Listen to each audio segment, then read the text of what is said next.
ဘုံဘဝမှာစုံမိကြခြင်းလောကလူတွေဟာလူဘဝရောက်လာတဲ့အခါမှာ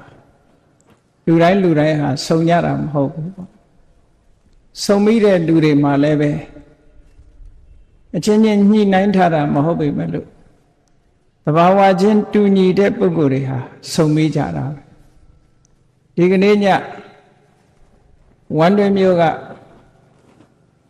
အာကစားကွင်းကြီးအတွင်းမှာစုံတယ်ဆိုတာလေတူညီတဲ့စိတ်ဆန္ဒတွေကြောင့်စုံတယ်လို့ဒီလိုပြောအောင်အဲ့လိုဘုံဘဝမှာစုံမိကြတာတွေနဲ့ပတ်သက်ပြီးတော့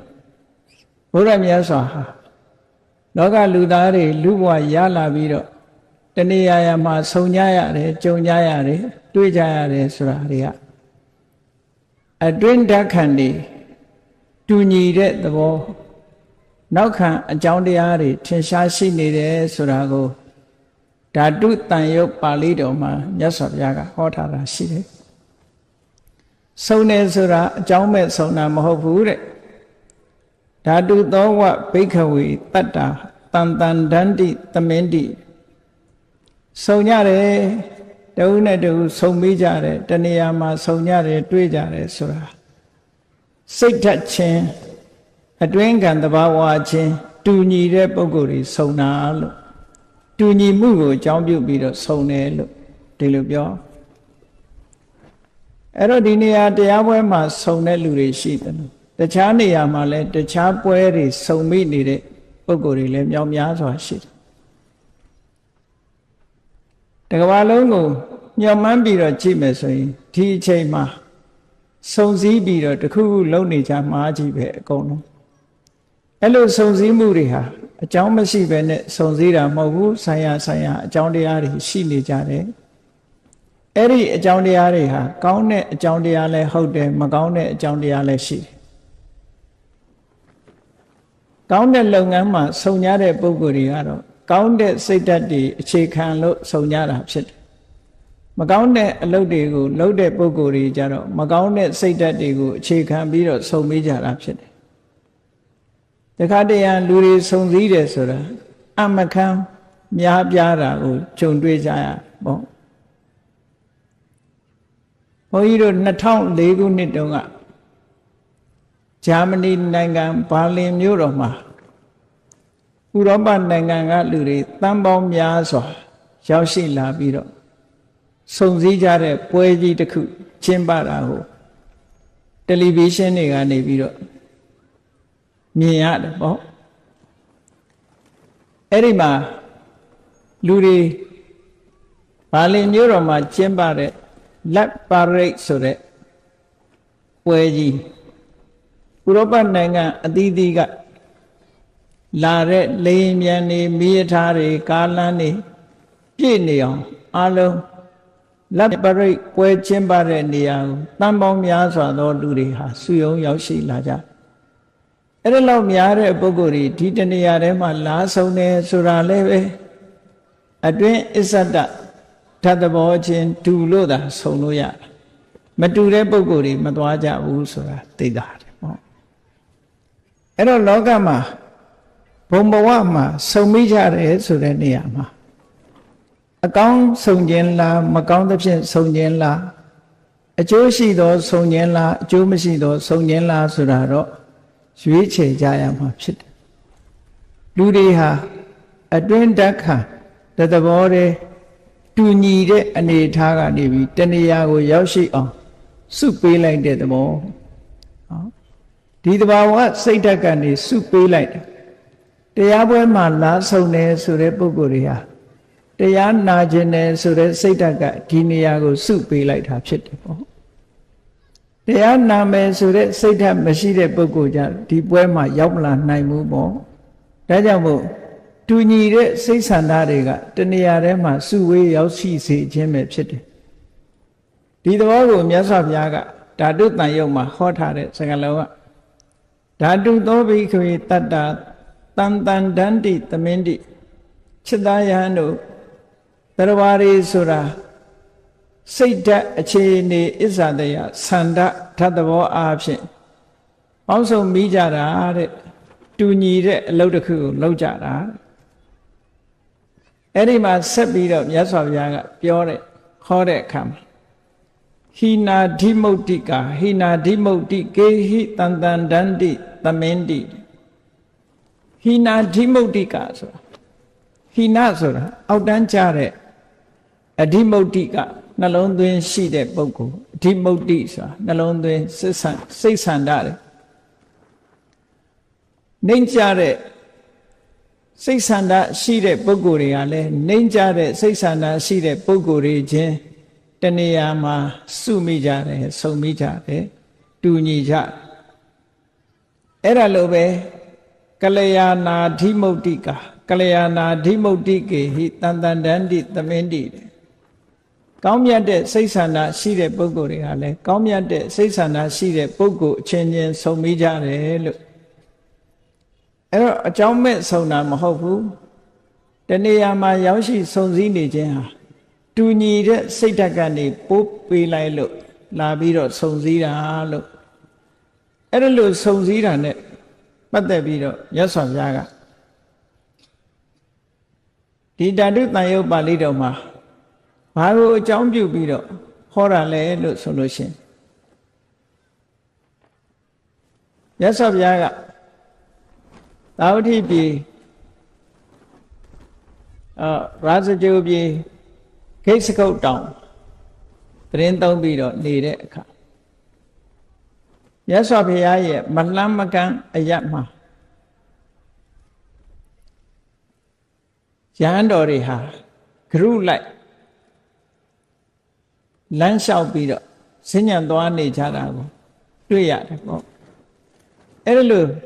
ဈဉ္ဉံသွားနေတဲ့ယဟန်တော်တွေကိုလှမ်းကြည့်ပြီးတော့မြတ်စွာဘုရားကမိန့်ကြားတယ်အနိနာမှာရှိတဲ့ယဟန်တွေကိုမိန့်ကြားတယ်ချက်သားယဟန်တို့ဟိုမှာတန်ဃာတွေအစုလိုက်လမ်းလျှောက်နေကြတာတွေ့ရလားအဲ့ဒီမှာလမ်းလျှောက်နေတဲ့ပုဂ္ဂိုလ်တွေဟာ၉ပါးရှိတယ်မြတ်စွာဘုရားလက်ထက်တော်ခါကာလတုန်းကဘုရားရဲ့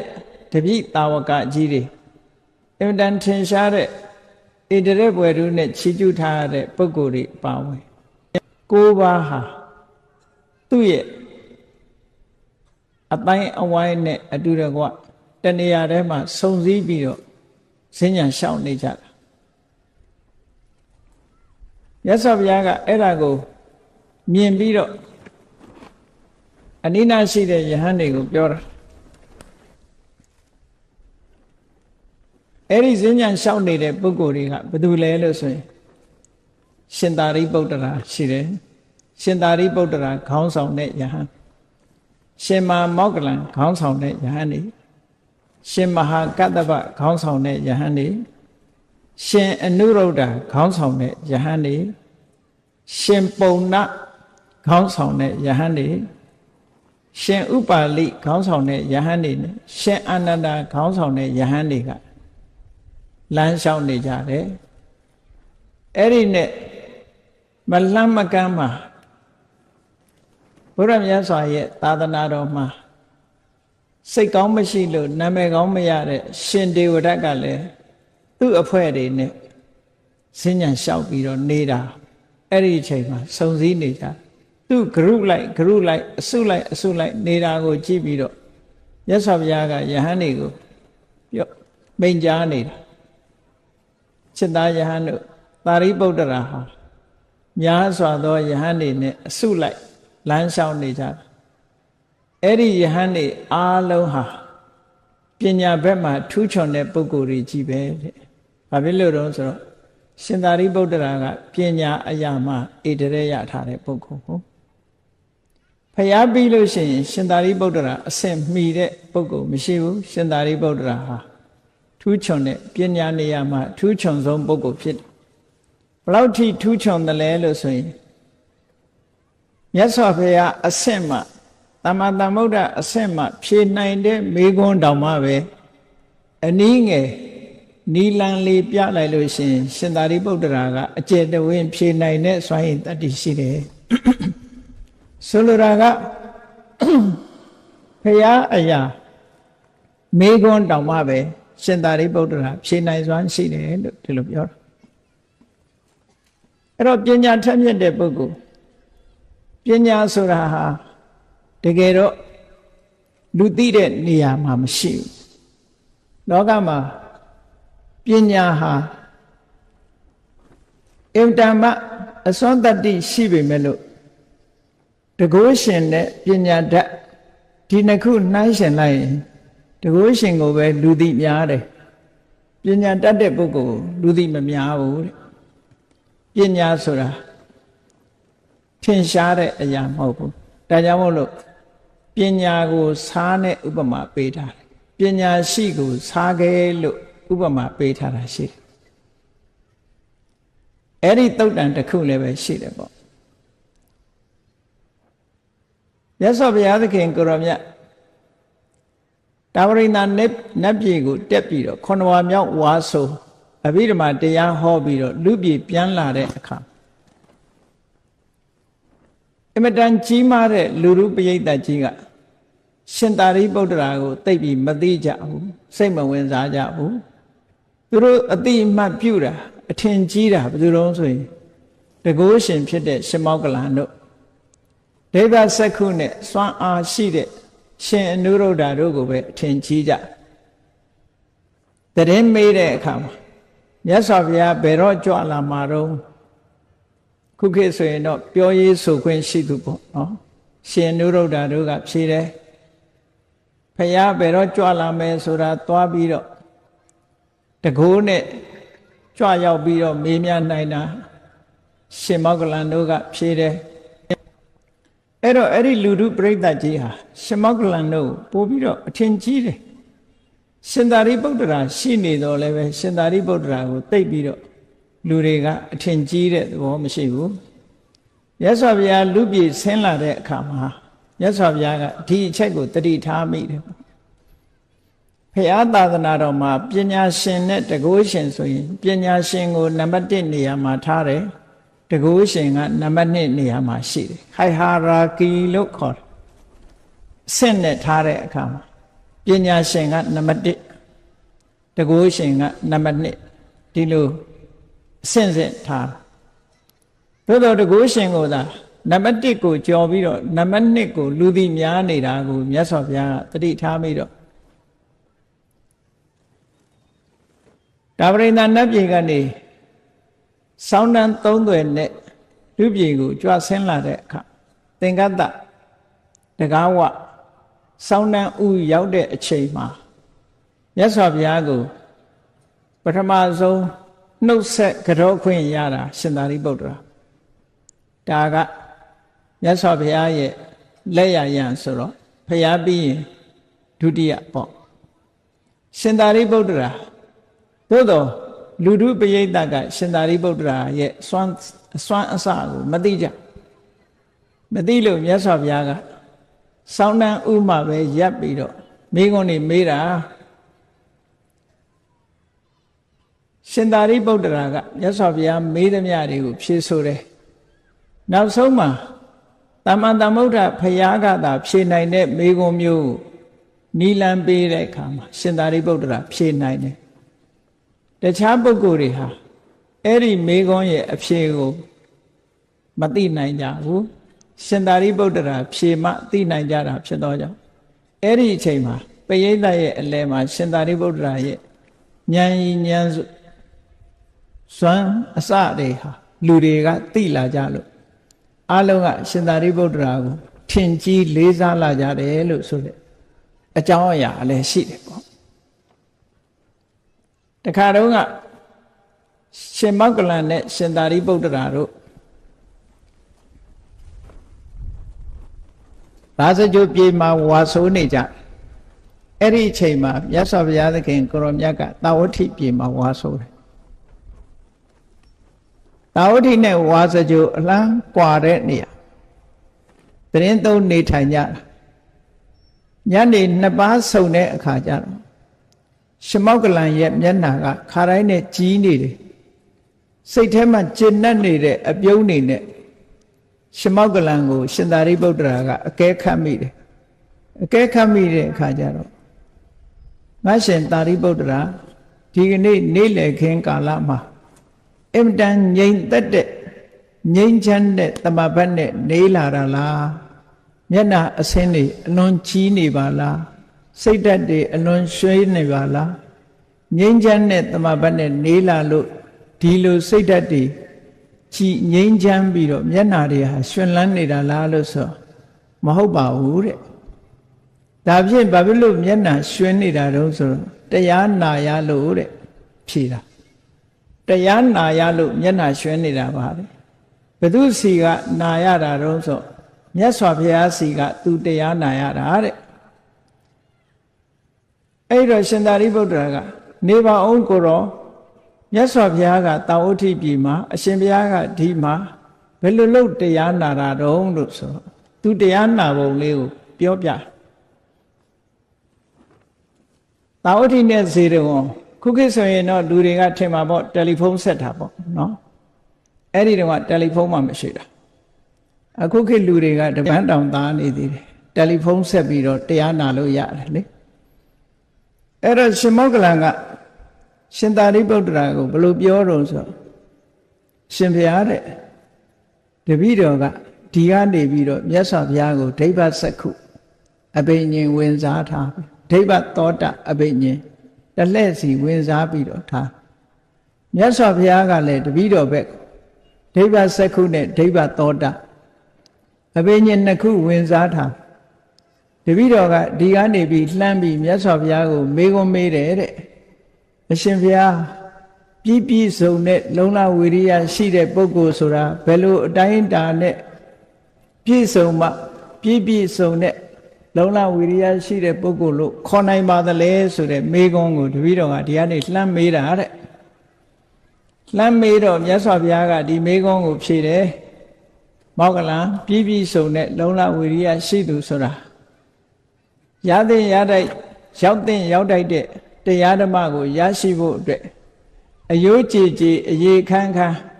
အသားအသွေးတွေ6ခမ်းပါစေမရမနေကြိုးပမ်းအားထုတ်မယ်မရခင်စัจ जा ဝိရိယတန်နာနေတာမျိုးမရှိစေပဲနဲ့ကြိုးပမ်းအားထုတ်တဲ့ပုဂ္ဂိုလ်မျိုးကိုသာလင်း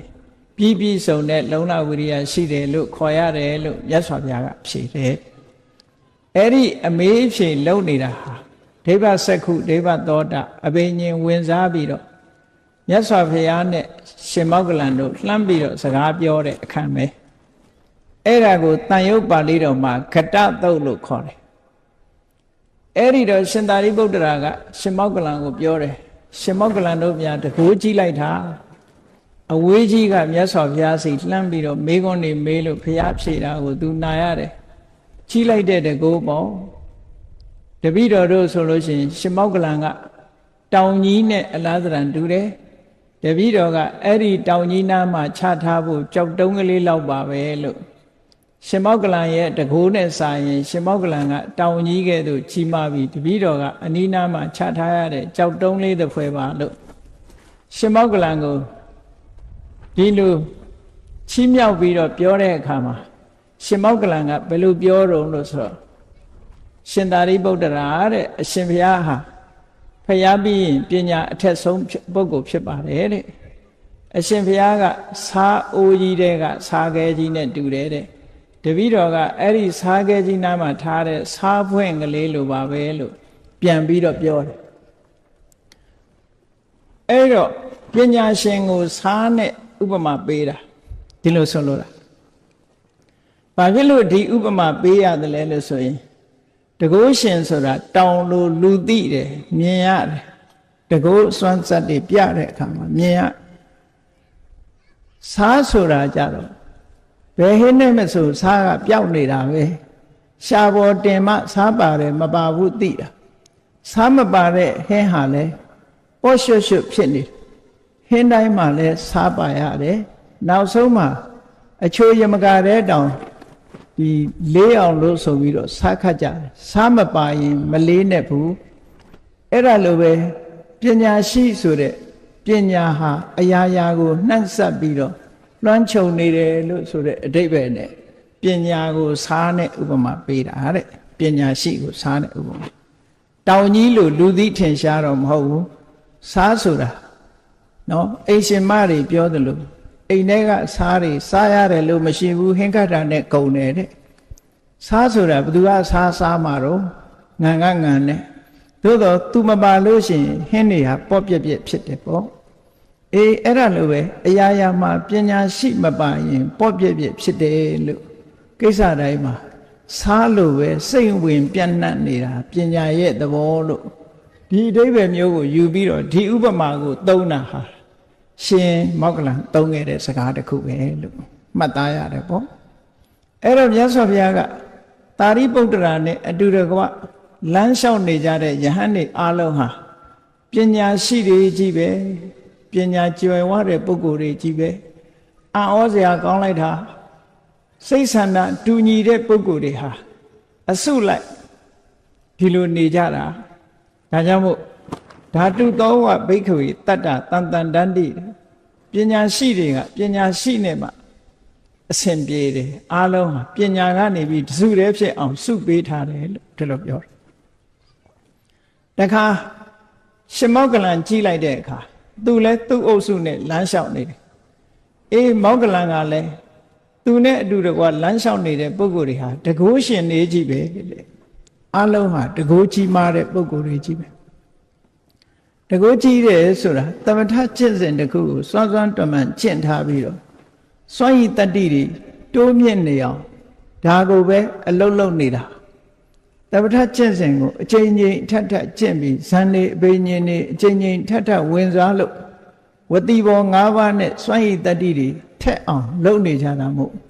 ရှင်မောက္ကလံတို့ဆိုတာအလုံးကိုထူးခြားတဲ့တကိုးရှင်ဖြစ်တယ်ပေါ့ခိပ္ပနိတန္တိလို့ဆိုတဲ့အတိုင်းတကယ့်ကိုလင်းမြန်တကိုးအပြောင်းလွှဲလုံနိုင်တဲ့စွမ်းရည်တတ္တိရှိတဲ့ပုဂ္ဂိုလ်နန္ဒောပနန္ဒနဂါးကြီးက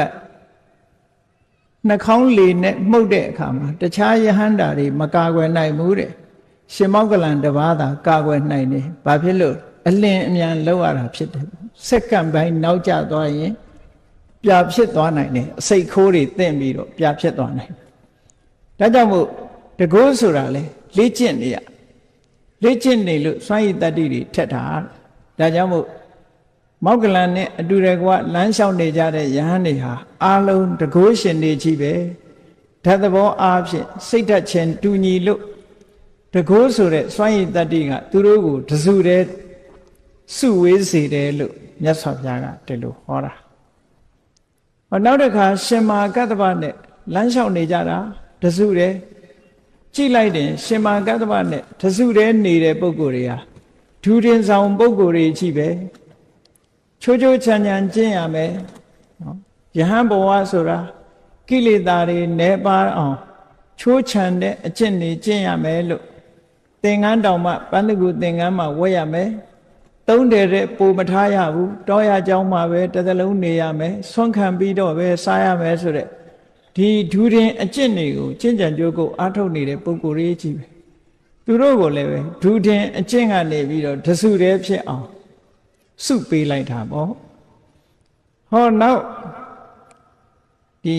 အရှင်အနုရုဒ္ဓနဲ့အတူတကွလမ်းလျှောက်နေကြတဲ့ယဟန်တွေကိုကြည့်လိုက်အားလုံးဟာဒိဗ္ဗစက္ခုအဘိညာဉ်မှာစွမ်းရည်ထက်တဲ့ပုဂ္ဂိုလ်တွေကြီးပဲတဲ့အကုန်လုံးဟာဒိဗ္ဗစက္ခုအဘိညာဉ်မှာအစွမ်းတတ္တိရှိတဲ့ပုဂ္ဂိုလ်တွေရှင်နုရုဒ္ဓဆိုတာတထိုင်နဲ့စัจ java လာတစ်ထောင်ကိုတပြိုင်နဲ့ကြည့်နိုင်တဲ့ဒိဗ္ဗစက္ခုအဘိညာဉ်မျိုးရှိတဲ့ပုဂ္ဂိုလ်ယန္တာမဖြစ်ခင်ကတည်းကဒိဗ္ဗစက္ခုကိုအလေးလာပြုလို့ကျွမ်းကျင်လာတဲ့ပုဂ္ဂိုလ်တူသူနဲ့အတူတကွနေတဲ့ယဟန်တွေကလည်းအားလုံးဟာဒိဗ္ဗစက္ခုမှာထူးချွန်တဲ့ပုဂ္ဂိုလ်တွေကြီးပဲသူတို့ကိုတစုတည်းဖြစ်အောင်ဟာလည်းပဲဒိဗ္ဗစက္ခုအဘိညာဉ်ကနေပြီးတော့စုဝေးပေးလိုက်တာတဲ့ဟောဓာတ်သဘောတွေကတူတစုတည်းဖြစ်သွားအောင်စုပေးတဲ့သဘောနောက်တစ်ခါအရှင်ပုံနမန္တာနိပုဒ္ဒမန္တာနိဆိုတဲ့ပုံနေမရဲ့သားဖြစ်တဲ့အရှင်ပုံနအဲ့ဒီအရှင်ပုံနကလည်းသူ့ရဲ့သတင်းသုံးပေါ်တွေအတူတကွများစွာသောယဟန်တွေနဲ့အတူတကွလမ်းလျှောက်နေတယ်အဲ့တော့ရှင်ပုံနကဘယ်အရာမှာထင်ရှားတဲ့ပုဂ္ဂိုလ်တုံးဆိုတော့ဓမ္မကတိကအရာမှာထင်ရှားတယ် ရှင်အနန္ဒာမထေရမြတ်တောင်မှပဲသာသနာပေါင်းဝင်လာတဲ့အခါမှာရှင်ပုံနာရဲ့တရားကိုနာပြီးတော့သောတာပန်ဖြစ်တာရှင်ပုံနာဆိုတာတခြားမဟုတ်ဘူးသာသနာတော်မှာပထမဆုံးယဟန်ဖြစ်တဲ့ရှင်ကွန်းတင်ညရဲ့တူအရင်ဖြစ်တယ်ကပိလဝတ်မြို့ကလာတဲ့ပုဂ္ဂိုလ်ပဲမြတ်စွာဘုရားကိုမဖူးတွေးရခင်ကလေးကယဟန္တာဖြစ်ပြီးတော့ကပိလဝတ်မြို့မှာထင်ရှားတဲ့ဓမ္မဂတိကတစ်ပါးဖြစ်တယ်ပေါ့ဓမ္မဂတိကထင်ရှားတာမှတာမန်ထင်ရှားတာမဟုတ်ဘူးရှင်ပုံနာကိုအဗ္ဗဓမ္မနာမည်ကြီးတို့ရှင်သာရိပုတ္တရာကတောင်အလွန်တွေ့ချင်တာတခါတော့ကသုတ်တန်တစ်ခုရှိတယ်ရထဝိနိတသုတ်တန်မှာချိရှင်ပုံနာရှင်သာရိပုတ္တရာကအမြဲတမ်းမေးတယ်သတင်းကြားတာနဲ့စိတ်ကကြည်ညိုနေတာတရားဟောကောင်းတယ်ဆိုတာသတင်းကြားတာနဲ့ကြည်ညိုနေတာတရက်တော့ရှင်ပုံနာမြတ်စွာဘုရားစီရောက်လာတယ်ရှင်သာရိပုတ္တရာကစောစောတည်းကမှားထားတယ်ရှင်ပုံနာရောက်လာရင်သူ့ကိုပြောကြစမ်းပါတော့မှားထားတော့ရှင်ပုံနာရောက်လာတဲ့အခါမှာရဟန်းတော်တစ်ပါးကသွားလျှောက်တယ်အရှင်ဘုရားအမြဲတမ်းတောင်းတနေတဲ့ရှင်ပုံနာအခုရောက်နေပြီဘုရားဆိုအားချင်းသွားပြီးတော့တွေ့တဲ့အခါမှာရှင်ပုံနာကဘုရားကိုဘုရားထံဝင်ရောက်ကြော့ပြီးတဲ့အခါမှာတောရဘက်ကိုထွက်သွားတယ်တောတဲ့ဘက်ကိုထွက်သွားတော့ရှင်သာရိပုတ္တရာကမျက်ခြေပြတ်မှဆိုလို့နောက်ကနေလိုက်တယ်ခိုရောက်တဲ့အခါကျတော့ရှင်ပုံနာကတစ်ပင်ရင်အောက်မှာဝင်ပြီးတော့ထိုင်ပြီးတော့တရားနှလုံးသွင်းပြီးတော့နေတယ်အဲ့တော့ရှင်သာရိပုတ္တရာကဒီအချိန်ပေါ့တွေ့ဖို့အချိန်မဟုတ်သေးဘူးတရားနှလုံးသွင်းပြီးတော့ဒါကပဋိသင်္လာနလို့ခေါ်တယ်တဘာရီနေတဲ့အချိန်မှာဝင်မတွေ့ရထုံးစံရှိတယ်ပဋိသင်္လာနဆိုတာအာယုံအသီးသီးပေါ်မှာစိတ်ကိုမသွားစေပဲချုပ်တိပ်ပြီးတော့တဘာရီတရားနှလုံးသွင်းနေတဲ့အချိန်အဲ့ဒီအချိန်မှာဝင်မတွေ့ဘူးခက်လန်းလန်းကလည်းမျက်ခြေမပြတ်အောင်ထိုင်းနေလိုက်တယ်သူတရားနှလုံးသွင်းနေတယ်လို့ရှင်သာရိပုတ္တရာကလည်းအခြေအနေစောင့်ညနေခင်းရောက်တဲ့အခါကျတော့တရားနှလုံးသွင်းရာကထလာရှင်သာရိပုတ္တရာကရှင်ပုံနာအနီးနားသွားပြီးတော့မေးခွန်းတွေမေးတာပဲတရားနာခြင်းလို့မေးခွန်းတွေမေးတာမသိလို့မေးတာမဟုတ်ဘူးတရားဟောကောင်းတယ်ဆိုလို့တရားနာခြင်းလို့သွားပြီးတော့မေးခွန်းတွေမေးတာအဲ့ဒီအကြောင်းနဲ့ပတ်သက်ပြီးတော့ရထဝိနိတသုတ်တံဆိုတာရှိတယ်ပေါ့အဲ့လိုရှင်ပုံနာဆိုတာဟောပြောတဲ့ဘက်မှာအင်ဓမ္မထူးချွန်ပြောင်မြောက်တယ်ပေါ့ထူးချွန်ပြောင်မြောက်တယ်အဲ့တော့သူနဲ့အတူတကွလမ်းလျှောက်နေကြတဲ့ယဟန်တော်တွေကလည်းဓမ္မဂတိကအရာမှာထူးချွန်ကြတဲ့ယဟန်တွေကြီးပဲတဲ့မတ္တမဝါဒနာတူရာစုကြတယ်လို့ပြောလို့လည်းရတာပေါ့နော်အရေးချင်းတူတဲ့ပုံကိုယ်တွေစုကြတာဟောနောက်အစုတစ်ခုကြည့်လိုက်မယ်ဆိုရင်ရှင်ဥပါလိဆိုတာဝိနည်းအရာမှာဣတရေရတဲ့ဝိနည်းဒရဝိနည်းအကြောင်းကိုအမြဲတမ်းစဉ်းစားနေတဲ့ပုဂ္ဂိုလ်ဘယ်ကိစ္စမှာပဲဖြစ်ဖြစ်ထူးချွန်ခြင်းရင် specialize လို့ခေါ်တယ် specialize လုပ်ကိုလုပ်မလုပ်ရင်မထူးချွန်အထွေထွေသွားနေလို့ဘယ်သူမှမထူးချွန်ဘူးတခုတည်းကို specialize လုပ်ထားတာသူကဝီနီးနဲ့ပတ်သက်ပြီးတော့ specialize ပဲအဲ့ဒါကြောင့်မို့လို့ဝီနီးအရာမှာထူးချွန်တယ်သူကိုယ်တိုင်ကပြောခဲ့တယ်လေဝိနယောအာတယောမရှံဝိနယောဌာနစင်္ကမဝိနေယဝါတံကပိပိဝိနယောမမခောစရောတဲ့ဆိုလိုတာကနော်ဝီနီးသည်သာသူ့ရဲ့နေရာဖြစ်တယ်ပေါ့ဝီနီးသည်သာလည်းသူရက်တဲ့နေရာသူဆင်းညံသွားတဲ့နေရာသူထိုင်တဲ့နေရာဖြစ်တယ်ပေါ့ဝီနီးသည်သာလည်းသူ့ရဲ့ချက်စားရာဖြစ်တယ်ဒီလိုပြောခဲ့တာဆိုလိုတာကထိုင်းနေလဲဝီနီးအကြောင်းစဉ်းစားတယ်ရက်နေလဲဝီနီးအကြောင်းစဉ်းစားတယ်လျောင်းနေလဲဝီနီးအကြောင်းစဉ်းစားတယ်ဒီလိုဆိုလိုတာပေါ့ဒါကြောင့်မို့ဝီနီးနဲ့ပတ်သက်ပြီးတော့ဒီထူးချွန်အောင်လုပ်တဲ့ပုဂ္ဂိုလ်ဖြစ်လို့တကယ်ကိုဝီနီးအရာမှာဣတရေရတဲ့ဝိနည်းဒရပုဂ္ဂိုလ်မြတ်ကြီးဖြစ်တယ်ပေါ့သူနဲ့အတူတကွာနေတဲ့ပုဂ္ဂိုလ်တွေကလည်းသူ့လိုပဲဝီနီးအရာမှာထူးချွန်တဲ့ပုဂ္ဂိုလ်ကြီးပဲဟောဝီနီးပေါ်မှာလေးစားပြီးတော့ ဝီနည်းတရားကိုလေ့လာလှိုက်စားတဲ့ပုဂ္ဂိုလ်တွေအချင်းချင်းအဲ့ဒီဝီနည်းတရားတော်ကစုပေးလိုက်တဲ့သဘောတဲ့တစုတည်းစုံမိသွားကြတယ်ပေါ့ဒီလိုဆိုလို့တာနောက်တစ်ခါကျတော့ရှင်အာနန္ဒာလည်းပဲသူအစုနဲ့လမ်းလျှောက်ရှင်အာနန္ဒာဆိုတာမြတ်စွာဘုရားတရားတော်တွေဟောသမျှဓမ္မခန္ဓာပေါင်း8400တရားတွေသူနှုတ်တဲ့ဆောင်းနိုင်တဲ့စွမ်းရည်တတ္တိရှိတယ်ဘဟုတုတအရာမှာဣတရေယဘဟုတုတဆိုတာအများကြီးသင်ထားတယ်ဘာနဲ့သင်အောင်နားနဲ့သင်နားထောင်ထားတယ်ဒါကြောင့်မို့မြတ်စွာဘုရားဟောသမျှတရားတွေကိုရှင်သာအရှင်အာနန္ဒာကအယအမိဆောင်ထားလို့ခဏိအထိသံဃာယနာတွေတင်းလာတဲ့ဟာရှင်အာနန္ဒာတို့ကစတင်ပြီးတော့ပရိသတ်လောက်လာတဲ့ကျမ်းစာတွေဘုရားဟောတဲ့တရားတွေပဲဖြစ်တယ်အမတန်မှကျေးဇူးတင်စရာကောင်းတဲ့မထေမြတ်ပေါ့ရှင်အာနန္ဒာတို့ဒီလိုမဆောင်ခဲ့ဘူးမကြက်မှတ်ခဲ့ဘူးဆိုလို့ရှိရင်ဒီကနေ့ခေတ်ဘုရားတရားတော်တွေဟာများများဆဆကြီးကြားနာခွင့်ရကြမှာမဟုတ်ဘူးတဲ့အခုတော့အများကြီးပဲထုတဲ့အမတန်မှကြီးမားတဲ့ပိဋကတ်3သွယ်နိကေ9ပြဓမ္မခန္ဓာပေါင်း8400ဆိုတာဒီကနေ့အထိရရှိနေကြတာပေါ့တွေးရှိနေကြရှင်အာနန္ဒာမထေရမြတ်ကိုယ်တိုင်ကပြောတယ်လေသူဟာ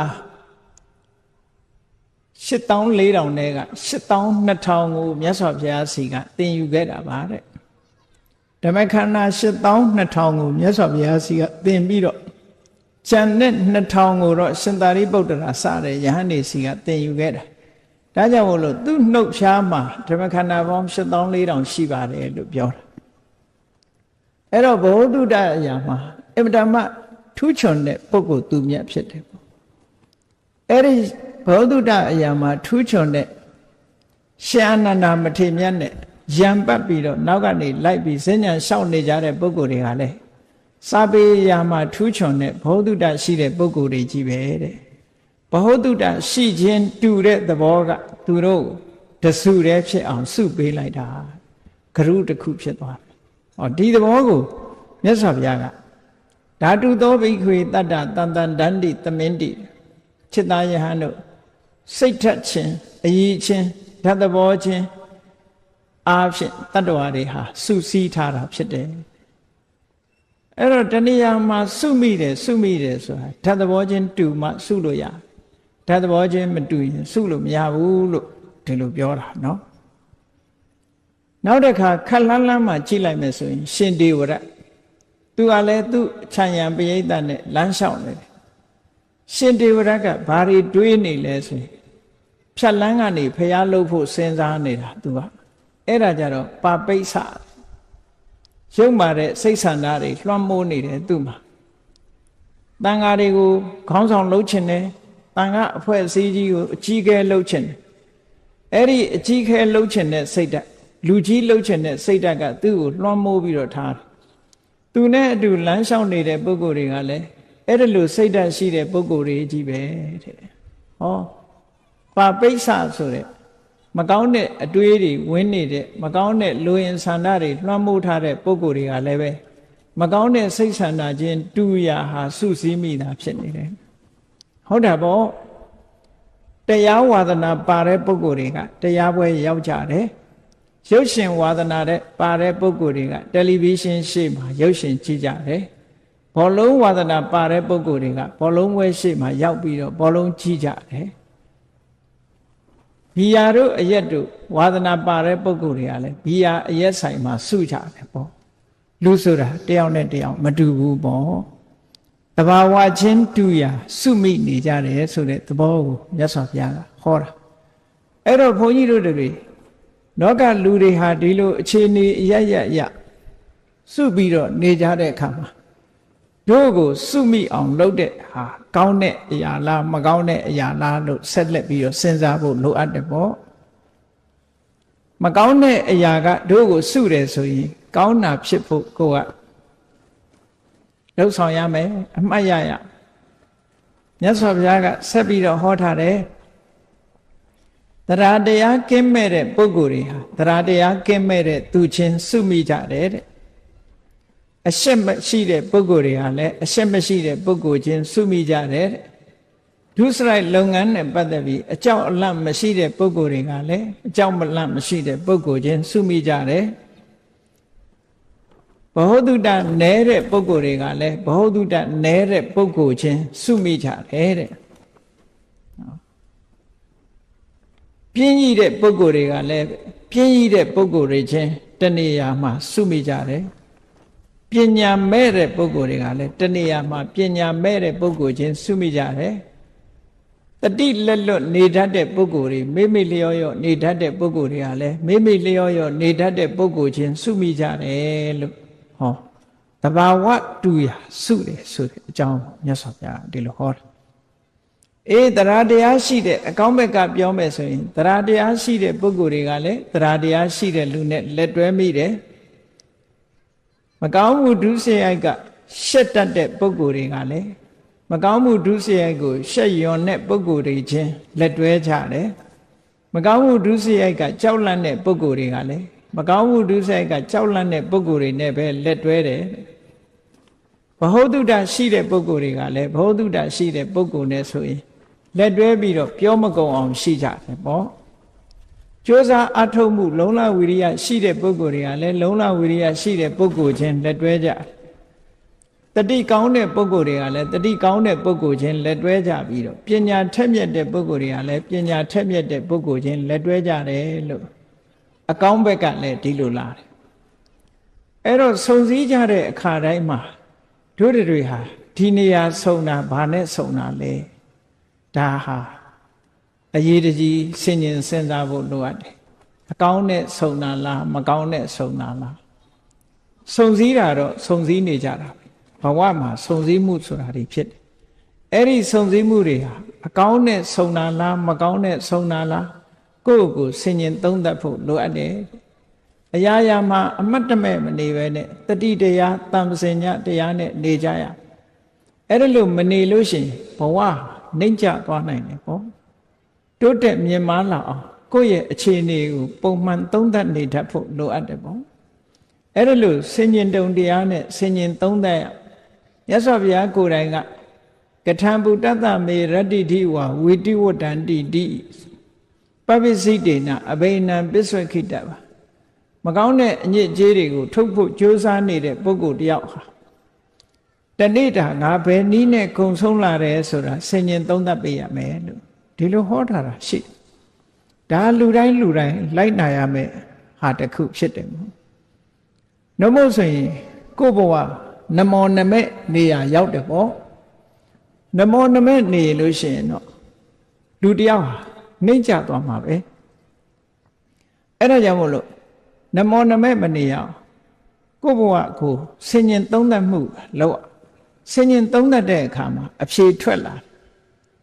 မကောင်းတာနဲ့စုမိနေတယ်ဆိုရင်ကောင်းတာနဲ့စုဖို့ကြိုးစားရမကောင်းတာနဲ့ကောင်းတာဆိုတာဒီမကောင်းတဲ့သဘောတွေဆိုတာမပယ်လှန်မှုမတွန်းလှန်မှုဆိုလို့ရှိရင်ဒီပုဂ္ဂိုလ်ဟာဘယ်တော့မှအကောင်းဖြစ်လာမှာမဟုတ်ဘူးဒါကြောင့်မို့အမြဲဆင်ញင်သုံးသပ်ပြီးတော့ကိုယ့်ရဲ့အနေထားစိတ်နေသဘောထားတွေကိုဆင်ញင်သုံးသပ်နေဖို့လိုအပ်တယ်ပေါ့ငါဟာဟိနာဓိမုတ်တိကအောက်တန်းကြတဲ့အတွေးတွေအောက်တန်းကြတဲ့စိတ်ဆန္ဒတွေရှိနေတာလားကလျာဏဓိမုတ်တကောင်းမြတ်တဲ့အတွေးတွေကောင်းမြတ်တဲ့ဆန္ဒတွေရှိနေတဲ့ပုဂ္ဂိုလ်လားလို့ဆိုတာကိုယ့်ကိုယ်ဆင်ញင်သုံးသပ်ပြီးတော့အဖြေရှာရဆင်ញင်သုံးသပ်လိုက်တာနဲ့အဖြေဆိုတာထွက်လာဟိနာဓိမုတ်တိကအောက်တန်းကြတဲ့စိတ်ဓာတ်တွေငါမှရှိနေတယ်ဆိုရင်ပြင်ရမယ်ပေါ့ဒီစိတ်ဓာတ်တွေကိုယ်တိုင်မပြင်လို့ရှိရင်သိတဲ့ဘဝမှာမပြင်ရင်လူတွေဟာခောက်ရိုးကျိုးသွားပြီးတန်တရားမှာဇယိုက်ဆိုးတွေနဲ့ပဲသွားတာဒါကသေးသေးချာချာစဉ်းစားကြည့်နော်လူဘဝမှာတရှူးရှူးတတိုင်းတိုင်းနဲ့ဒေါသကြီးတဲ့ပုဂ္ဂိုလ်တယောက်ဟာကံမကောင်းအကြောင်းမလားလို့ခွေးဖြစ်ရင်လည်းခွေးဆိုးပဲဖြစ်တယ်ကြက်ဖြစ်ရင်လည်းဟိုခွတ်ဒီခွတ်ဟိုစိတ်ဒီစိတ်ကြက်ဆိုးပဲဖြစ်ငှက်ဖြစ်လို့ရှိရင်လည်းငှက်ဆိုးပဲ နွားဖြစ်ရင်တောင်မှပဲဟိုနွားခွေဒီနွားခွေတရှုရှုလုပ်တဲ့နွားဆိုးဖြစ်တယ်နော်ဒီတဲ့ဆိုရင်တော့ကြားတို့အကောင်မလောင်နေကြိုက်စားတဲ့ချင်းသေးတို့ဆိုတဲ့အကောင်မျိုးတွေသွားဖြစ်တယ်ဒေါသသမားတွေဟာအဲ့ဒီတိုင်းပဲအဲ့ဒီလမ်းကြောင်းပေါ်ရောက်သွားတယ်မပြင်းနိုင်ဘူးဆိုလို့ရှိရင်အဲ့ဒီလမ်းကြောင်းရောက်သွားတရိษံတွေကိုကြည့်အေးအေးချမ်းချမ်းနေတဲ့တရိษံရှိတယ်စူးစူးပူပူရန်လုတ်နေတဲ့တရိษံလည်းရှိတယ်အကဲခတ်ပြီးတော့ကြည့်ရန်လုတ်တတ်တဲ့တရိษံတစ်မျိုးတည်းတည်းပဲရန်လုတ်တဲ့တရိษံရှိတယ်ရန်မလုတ်တဲ့တရိษံရှိတယ်ခွေးထဲမှာလည်းသဘောကောင်းတဲ့ခွေးရှိတယ်သဘောဆိုးတဲ့ခွေးရှိတယ်ဟောအမှတ်တမဲ့နေရင်တော့မသိဘူးတေချာကြည့်လို့ရှင်ခွေးဟာကြိုက်တတ်တဲ့ခွေးရှိတယ်မကြိုက်တတ်တဲ့ခွေးရှိတယ်ကြိုက်တဲ့ခွေးဆိုတာသဘောဆိုးလို့ကြိုက်တာနော်သဘောမဆိုးတဲ့ခွေးကလူလာရင်အမီးနှံပြီးတော့ခင်တတ်မင်တတ်တယ်ပေါ့အဲ့တော့ဒီသဘောတွေဟာဆင်ញင်သုံးသပ်တိုက်ရအော်ခွေးတောင်မှမေတ္တာရှိတဲ့ခွေးနဲ့ဒေါသကြီးတဲ့ခွေးမေတ္တာပြည့်တဲ့ခွေးနဲ့ဒေါသကြီးတဲ့ခွေးဒီလိုဖြစ်ရတာပါဘဝမှာမပြင်းဘူးဆိုလို့ရှိရင်တလျှောက်လုံးဟာဒေါသသမားဖြစ်ပြီးနောက်ဆုံးကိုဒေါသကိုမထိန်နိုင်တဲ့အခါဒေါသနဲ့သေဆုံးသွားလို့ရှိရင်အင်တမဆင်းရဲတဲ့အပင်ငရဲကြာရောက်သွားနိုင်တာပေါ့ကိုဒေါသကကိုယ်ကိုပို့ပေးလိုက်တဲ့သဘောပေါ့ထို့တူပဲလောဘကြီးတဲ့လူနဲ့လောဘနည်းတဲ့လူကိုယ်ရှိမှရှိနိုင်ကိုယ့်ကိုယ်ကိုလည်းဆင်ញင်သုံးသပ်ကြည့်ရလောဘကြီးတဲ့လူလောဘကိုမထိန်နိုင်မသိမ့်နိုင်တဲ့အခါကိုယ်ပစ္စည်းနဲ့တင်အားမရဘူးသူများပစ္စည်းကိုယူတယ်ဆိုတဲ့ပြစ်မှုတစ်ခုကျူးလွန်လို့ဒုက္ခရောက်တာမျိုးတွေဖြစ်လာတတ်တယ်ပေါ့မတရားတဲ့နည်းနဲ့သူများပစ္စည်းရအောင်ယူတဲ့လောဘမျိုးဖြစ်လာလို့ရှိရင်ပို့ပြီးတော့ဆိုးတာပေါ့အဲ့ဒါလို့ကိုယ့်ရဲ့ဇယိုက်တွေအကျင့်စိုးတွေကိုသိတဲ့အချိန်မှာပြင်ပေးဖို့လိုအပ်တယ်မပြင်ဘူးဆိုလို့ရှိရင်တန်တရားထဲမှာဇယိုက်ဆိုးနဲ့ခရီးသွား950ဇတ်တွေကိုကြည့်ရှင်အင်္ဂုလိမာလဘဝကိုလေးလာကြည့်ရှင်အင်္ဂုလိမာလဟာသူ့ဘဝဇတ်လန်းတွေမှာခက်ချမ်းချမ်းနေကြည့်ပဲအကုန်လုံးနော်နောက်ဆုံးဘဝမှာလည်းကြည့်ယန္နာဖြစ်မဲ့ဘဝတောင်မှပဲလူသားသမားကြီးဘဝနဲ့ဖြစ်ရသေးတာပဲလေဇက်ကအဲ့လိုကြမ်းနေတတ်တယ်ကိုယ်တိုင်တတိထားပြီးတော့မပြင်းဘူးဆိုလို့ရှိရင်ဇက်ကြမ်းနဲ့ဖြစ်ရမှာပဲလောကလူတွေကလည်းစိတ်ဓာတ်ကအမျိုးမျိုးပေါ့နော်ရုပ်ရှင်တစ်ခုရိုက်တယ်ဆိုလို့ရှိရင်ဘီလိန်နေရာကရိုက်ချင်တဲ့လူရှိတယ်လူချမ်းနေရာရိုက်ချင်တဲ့လူရှိတယ်မင်းသားနေရာရိုက်ချင်တဲ့လူရှိတယ်သူ့ဝါဒနာနဲ့သူပဲအဲ့တော့ဝါဒနာကိုကိုယ့်ကိုပြင်ပြီးတော့ကောင်းတဲ့ဘက်ကိုရောက်အောင်ကိုယ့်ကိုမလှုပ်သင့်ဘူးလားလှုပ်သင့်တာပေါ့မှန်ကန်တဲ့ဆင်ញင်သုံးသပ်မှုကိုထားပြီးတော့ကိုဟာအဆင့်မြင့်တဲ့ဘဝကိုကိုယ်တိုင်တွေးတောပြီးတော့အဆင့်မြင့်အောင်လုပ်ယူဖို့လိုအပ်တယ်ပေါ့အဲ့ဒါလို့မဟုတ်လို့ရှင်ဇယိုက်ဆိုးဝါစနာဆိုးကြီးဟာနောက်ဆုံးထိအောင်ခေါက်ရိုးကျိုးပြီးတော့ပါလာတတ်တယ်ဒါကြောင့်မို့ဇယိုက်ဆိုးတွေပယ်လှန်ပြီးတော့ဇယိုက်ကောင်းတွေဖြစ်အောင်ကြိုးစားအားထုတ်ကြရမှာလို့ဒီသုတ်တန်တွေကဒီလိုတတိပေးထားတာဖြစ်တယ်အေးကောင်းတဲ့အကျင့်တွေကောင်းတဲ့အတွေးတွေကောင်းတဲ့စိတ်ဓာတ်တွေကိုယ်တဏ္ဍာမှာဝင်ရောက်ရှိနေအောင်ကြိုးစားအားထုတ်ကြဘဝမှာအောင်မြင်ကြီးပွားခြင်းလို့ရှိရင်ဘုရားမြတ်စွာကကောင်းမြတ်တဲ့အရည်အသွေးတွေကိုယ်တဏ္ဍာမှာရှိအောင်လုပ်ရမယ်တဲ့အဲ့ဒီကောင်းမြတ်တဲ့အရည်အသွေးတွေဆိုတာဘာတွေလဲလို့ဆိုရင်တတ္တာတဲ့သီလသုတစာကပညာလို့ခေါ်တယ်တတ္ထာဆိုတာကောင်းတဲ့ဘက်ကိုစိတ်ဝင်စားတယ်ယုံကြည်တယ်စိတ်ကြည်တယ်ဆိုတာတတ္ထာဖြစ်လာပြီဆိုရင်လူတွေဟာဘာဖြစ်လာတရားနာသွားခြင်းနဲ့ကုသိုလ်ကောင်းမှုလုပ်ခြင်းနဲ့ဖះရှိခိုးခြင်းနဲ့အ ਨੇ ဆုံးပရိစိတ်ခြင်းနဲ့ဖះပန်းလှူခြင်းနဲ့ရေချမ်းနေတင်းခြင်းနဲ့ဟောစိတ်ကြီးနေပြီဆိုရင်အဲ့ဒါတွေအကုန်လုပ်တယ်ကောင်းတဲ့အလုပ်တွေလုပ်တယ်စိတ်ကြည်နူးလာပြီဆိုရင်ဒါနကောင်းမှုလုပ်တယ်သီလတွေစောင့်ဖြစ်တယ်ကမ္မထဘာဝနာတွေအားထုတ်ဖြစ်တယ်ကောင်းတဲ့အလုပ်တွေအကုန်လုပ်တယ်ဒါတတ္တာရဲ့စွမ်းတရားရှိတဲ့ပုဂ္ဂိုလ်ဆိုတာဓတနာကာမောသီလဝတ္တသီလရှိတဲ့ပုဂ္ဂိုလ်တွေကိုတွေ့ခြင်းနဲ့ တတ္ထမံသောတုမိစ္ဆတိသူတော်ကောင်းတရားကြားနာခြင်းနဲ့တရားပွဲသွားခြင်းနဲ့ဝိနယေမစ္စေရမလံဘာလူရမလဲကုသိုလ်ဘာလုပ်ရမလဲကိုယ်ပစ္စည်းတွေကဆွန့်လွတ်ပြီးတော့ဒါနကောင်းမှုလုပ်ဖို့စိတ်ဝင်စားနေတယ်အဲ့ဒါတရားဖြစ်ပေါ်လာလို့ရှင်အဲ့ဒီအခြေအနေမျိုးတွေပေါ်လာတယ်လို့ဒီလိုပြောတာ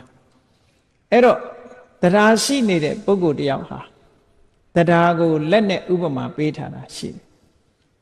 ယရနာတွေ့တော်လဲလက်မပါရင်ကောက်ယူလို့မရတယ်လို့တရားမရှိဘူးဆိုရင်ကုသိုလ်ကောင်းမှုပြုဖို့အခွင့်ကြုံတော်လဲတရားမရှိသည့်အတွက်ကြောင့်မပြုမိဘူးဒါကြောင့်မို့တရားဆိုတာလက်နဲ့တူတယ်တဲ့တတ္ထာဟတ်ထောမဟတ္ထနောတရားလက်ရှိတဲ့ပုဂ္ဂိုလ်ဟာကြွယ်ဝချမ်းသာတဲ့ပုဂ္ဂိုလ်ဖြစ်တယ်လို့ဒီလိုဆိုတာဟောနောက်တစ်ခုကျတော့တတ္ထာဘီဇံနဲ့တရားဟာမျိုးစေ့နဲ့အလားတန်တူတယ်မျိုးစေ့လေးကအလုံးနှစ်ခုကိုလှုပ်တယ်တဲ့ကိုယ့်ဘာကိုမျိုးစေ့လေးကိုစဉ်းစားကြည့်အလုံးနှစ်ခုဆိုတာဘာလဲမျိုးစေ့လေးကိုမြေထဲစိုက်ချလိုက်မယ်ဆိုလို့ရှိရင်အောက်ကိုအမြင့်ကလေးတွေ့တယ်အပေါ်ကိုအညောင်ကလေးထွက်လာတယ်ဒါသူ့ရဲ့အလုံးနှစ်ခုပဲအောက်ကိုအမြင့်သက်ဆင်းခြင်းအပေါ်၌အညွန့်တက်ခြင်းဆိုတဲ့ဒီအလုံးနှစ်ခုဟာမျိုးစေ့ကနေဖြစ်လာတာအဲ့ဒီအလုံးနှလုံးလုံးတယ်လို့ပဲတရားရှိတဲ့ပုဂ္ဂိုလ်ဟာသီလကိုလည်းထိမ့်သိမ်းဆောက်ရှောက်တယ်သမထဝိပဿနာကျင့်စဉ်ကိုလည်းကျင့်တယ်သီလစောင့်တာဟာအမြင့်သက်ဆင်းတာနဲ့တူတယ်သမထဝိပဿနာကျင့်တာအညွန့်တက်တာနဲ့တူတယ်လို့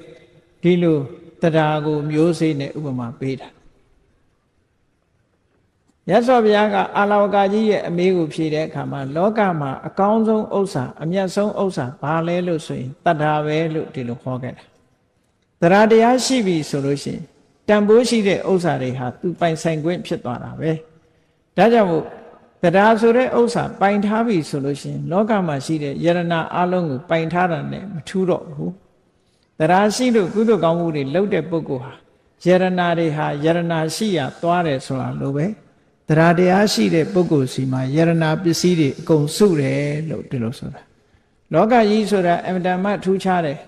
ကိုယ်တိုင်ကယရဏမစုပေမဲ့လို့ကိုယ်စီကိုရောက်လာတတ်တယ်ပေါ့ဒါပြောတာနော်တရားတရားရှိပြီဆိုရင်အေးတတ္ထာရှိလာလို့ရှိရင်နောက်ဘာရှိလာတော့ဆိုသီလကိုချင်းသီလတွေမြဲလာတယ်ကိုချင်းသီလမြဲလာပြီးတဲ့အခါမှာဘုရားဟောတဲ့တရားတွေကိုကြားနာတယ်ဘောဓုတတွေစီးပူတယ်တုတစွန့်လွတ်မှုဆိုတဲ့စာကလူမှုတမ်းမှုဆိုတဲ့စာကဆိုတဲ့သဘောကမစ္စရိယလို့ဆိုတဲ့ငါသာသုံးမယ်ငါအတွက်သာစဉ်းစားတယ်ဆိုတဲ့ဒီတရားကိုဖယ်ရှားပြီးတော့အများအတွက်ကိုကြည်တတ်တဲ့မွန်မြတ်တဲ့စိတ်ဓာတ်တစ်ခုပဲပေါ့ဟောစာကလည်းရှိတာနောက်ဆုံးကြတော့ပညာတဲ့ပညာဆိုတာကြတော့သဘာဝတရားကိုထိုးထွင်းပြီးတော့အမှန်တိုင်းသိတဲ့ပညာရအဲ့ဒီအမှန်တိုင်းသိလာပြီသဘာဝကိုထိုးထွင်းသိလာပြီဆိုတဲ့အခါမှာဒီပညာကြတော့တွေ့တာမှုတွေကိုလည်းဖယ်ရှားနိုင်တယ်တွေ့တာမှုပြတ်သွားရင်မုန်းတိမှုဆိုတာလည်းမလာတော့ဘူးနောက်ဆုံးမှာသဘာဝအစစ်မှန်ကိုသိသွားတဲ့အခါမှာဘာဖြစ်လာလဲသဘာဝအစစ်မှန်မသိတဲ့ပုဂ္ဂိုလ်ကတွေ့တာမှုတွေနဲ့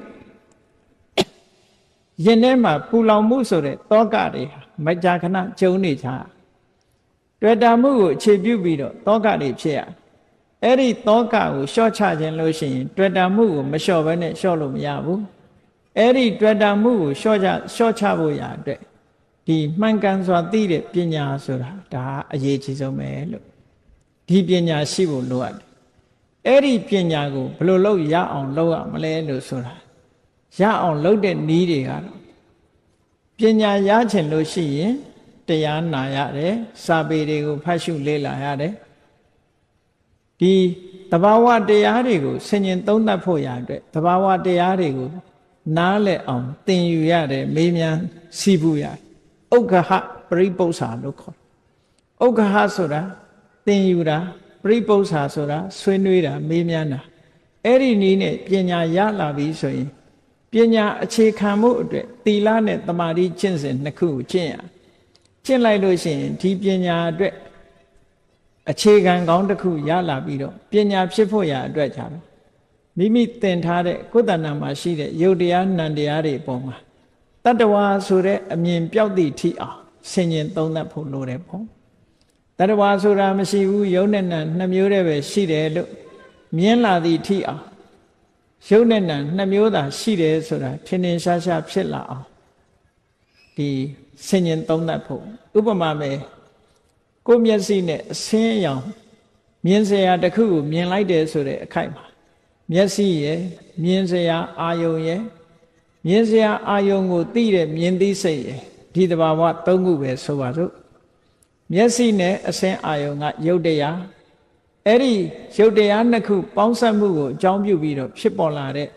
မြင်သိစိတ်ဆိုတဲ့စက္ခုဝိညာဉ်စိတ်လေးကနံတရားဆိုဒီအခိုက်လေးမှာကြည့်လိုက်ရင်ဒီယုတ်နဲ့ဒီနံဒါပဲရှိတာပါလားလို့သိမြင်လာအောင်ဆင်ញင်သုံးသပ်ပေးတာ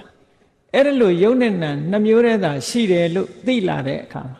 တရဝါဆိုတာလည်းမရှိဘူးငါဆိုတာလည်းမရှိဘူးငါဟာဆိုတာလည်းမရှိဘူးတဘာဝတရားတက်တက်တာရှိတယ်လို့သိလာလို့ရှိရင်နာမရူပပြိစ္ဆေဒဉာဏ်လို့ဆိုတဲ့ပညာတစ်မျိုးကိုရပြန်တာပဲပေါ့အဲ့ဒီနာမရူပပြိစ္ဆေဒဉာဏ်ဆိုတဲ့ပညာရလို့ရှိရင်ဒီပညာကမိမိရဲ့အမြင်ကိုစင်ကြယ်စေလို့ဒိဋ္ဌိဝိတ္တုလို့ခေါ်တယ်အမြင်ကိုစင်ကြယ်သွားစေတတ်တယ်အမြင်မှန်သွားပြီဆိုရင်တမ္မာဒိဋ္ဌိပေါ့အမြင်မှန်သွားပြီဆိုရင်ဒီတဘာဝတရားတွေဟာအကြောင်းပဲဖြစ်တာမဟုတ်ဘူးဆိုင်ရာအကြောင်းတွေရှိတယ်ဒီမြင်သိစိတ်လေးဟာငကောရှိနေတာမဟုတ်ဘူးမျက်စိနဲ့အဆင်းအာယုံဆုံလိုက်လို့ဖြစ်ပေါ်လာတဲ့သဘောတရားပဲဖြစ်ပေါ်ပြီးနောက်ပျောက်ကွယ်သွားတယ်လို့အကြောင်းနဲ့ဆက်ပြီးတော့မြင်လာလို့ရှိရင်ပစ္စယပရိက္ခအကြောင်းကိုပါတွဲဖက်သိလာတဲ့ဉာဏ်တစ်မျိုးရလာပြန်တယ်အဲ့ဒီပညာရပြီဆိုလို့ရှိရင်ကင်္ခာဝိတရဏဝိတ္တုတဲ့ဘာကြောင့်ဖြစ်တယ်နောင်ဖြစ်အောင်မလားဘယ်တော့ရောဖြစ်ခဲ့တာလဲဆိုတဲ့အတွေးတွေတန်တရားတွေကင်းစင်သွားလို့ယုံမှန်တန်တရားကိုကြော်လွှားနိုင်ပြီးတော့စင်ကြယ်တဲ့အသိဉာဏ်တစ်ခုရလာတယ်လို့ဒီလိုဆိုတာပညာရက်တွေဟာတဖြည်းဖြည်းတိုးတက်လာနောက်ပိုင်းကျတော့စက္ခုပတာရဆိုတာလည်းမမြဲဘူးမျက်လုံးဆိုတာလည်းမမြဲဘူးဆိုတာကိုယ့်ဟာကိုယ်ဆင်ញင်သုံးသပ်ကြည့်ငယ်ငယ်တုန်းကမျက်လုံးအသက်50-60ရောက်တော့မျက်လုံးအများကြီးကွာခြားသွားပြီလေတော့အဲ့ဒါကအဝေးကြီးမို့ကွာခြားတာဒီတဲ့ကိုကျင်းပြီးတော့မျက်လုံးဟာပြောင်းလဲနေတာသာဖြစ်တယ်ပေါ့အဆင်းအာယုန်တွေကလည်းပြောင်းလဲနေတယ်မြင်သိစိတ်ဆိုတာလည်းပေါ်ပြီးတော့ပျောက်သွားတယ်